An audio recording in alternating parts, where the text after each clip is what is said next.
So are the United States and Venezuela about to go to war? It's a huge question right now, because honestly, the signals coming out of Washington are all over the place. One minute, it looks like a military strike is imminent. The next, it sounds like they're ready for a diplomatic handshake. So in this explainer, we're going to try to make sense of it all. Let's break down these totally conflicting messages and figure out what's really happening. And really, this whole thing kicked into high gear with this pretty startling statement from President Trump. A reporter asks him point blank, is sending American troops to Venezuela an option? And this is what he says. I don't rule out anything. Just think about that. That one little phrase, it was enough to put the entire region on high alert instantly. Which, brings us right to the big question here. You've got warships moving, you've got this kind of tough talk. Is the United States actually getting ready for a war? Okay, so to really get to the bottom of this, we've got to look at the two completely different stories coming out of the White House. It's like they're telling two narratives at once. On one side, you have what looks like a clear, straight path to conflict. But on the other, there's this really surprising, unexpected opening for talks. So let's dig into the evidence for both, and we'll start with the case for war. All right, first up, the path to conflict. And look, this isn't just about some heated rhetoric or a few tweets. We're talking about actual, concrete moves, both military and political, that really suggest the White House is taking the idea of a strike very seriously. I mean, the most obvious piece of evidence you can point to is this massive buildup of U.S. military power literally right on Venezuela's doorstep. This isn't some routine training exercise, no way. This is a clear, unmistakable show of force, and they're bringing out some of the Navy's heaviest hitters to do it. Just look at the scale of this thing. The centerpiece is the USS Gerald R. Ford. That's one of the most advanced aircraft carriers on the planet. But it's not out there by itself. It's got a whole entourage. About a dozen other warships, a special ops vessel, and they've even got a nuclear-powered submarine in the mix. So yeah, this is not a casual patrol. This is a full-blown force that could launch a major offensive. And it's not just about the ships and subs, right? It's about the people. We're talking more than 4,000 additional U.S. troops deployed with this carrier group. That's a lot of personnel flooding into the region, all basically ready to go at a moment's notice if the order comes down. So what's the official reason for all of this? Well, the U.S. is really zeroing in on something called the Cartel de los Soles.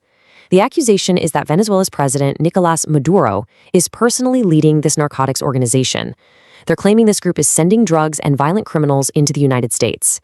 So the whole thing is being framed as a matter of national security, a kind of counter-drug operation.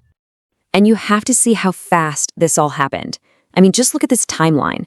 Last week, a strike was just one option on the table. By Friday, the president is saying he has sort of made up my mind.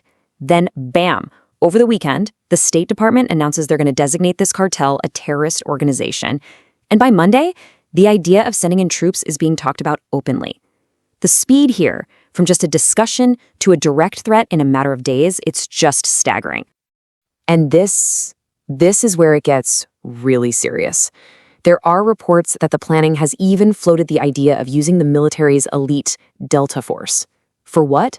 For capture and kill missions. When you start talking about bringing in a unit like Delta Force, that's a signal that the options on the table are way beyond just a naval blockade or a few airstrikes. Okay, so the evidence for conflict looks pretty overwhelming, right? But then, just as things are about to boil over, you get this total curveball. The White House itself opens this surprising door to talks, and suddenly we're looking at a completely different picture. Yeah, it was a real moment of political whiplash. President Trump himself is the one who floats the idea of discussions. And get this, he says this just a day before he refused to rule out sending troops. It's like, whoa, wait a minute. Suddenly, it looks like there might be a diplomatic off-ramp, and it directly contradicts all the military muscle flexing we've been seeing. And of course, Venezuela's President Maduro jumped on that opening immediately. His response couldn't have been clearer. Peace, yes. War, no. Never, never war. He went on public record saying he's willing to have face-to-face talks. And just like that, you have this really rare moment where both leaders actually seem to agree on something, that talking is on the table. Now, it's really important to remember that this isn't just happening in a vacuum between the U.S. and Venezuela.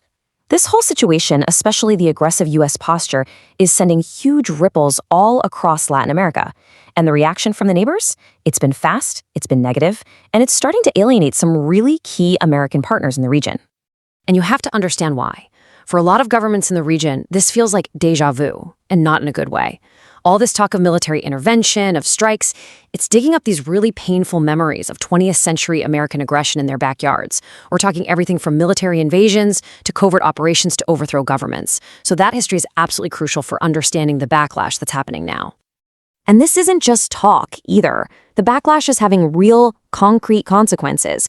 Look at Colombia, a super important U.S. partner. They've actually pulled the plug on intelligence sharing as a protest. And then you have the Dominican Republic, which just postponed the huge Summit of the Americas. Why? They basically said there were deep divisions making any kind of productive conversation impossible right now. So that's where we are. We're left staring at two completely different possibilities. And the stakes for both? Incredibly high. So let's try to weigh the potential outcomes here and get a clear picture of where things stand. Okay, so let's just lay it all out. On one side, you've got the carrier groups, the terror designations, all signs pointing towards military intervention, maybe even a regional war. On the other side, you have both presidents, both leaders, publicly talking about, creating this potential off-ramp. It's like two trains on different tracks, heading in completely opposite directions. And there's one more really critical layer to all of this. A military strike on Venezuela would go directly against one of the president's biggest core promises, to keep America out of new foreign wars. So if he does decide to intervene, it would be a huge reversal of his own signature policy. So here we are at a crossroads. You've got a military buildup in full swing, you've got regional alliances starting to crack, and you have a president's own historic promise hanging in the balance. As Washington keeps sending out these totally contradictory signals, pretty much the whole world is just watching and waiting, wondering which path are they going to choose.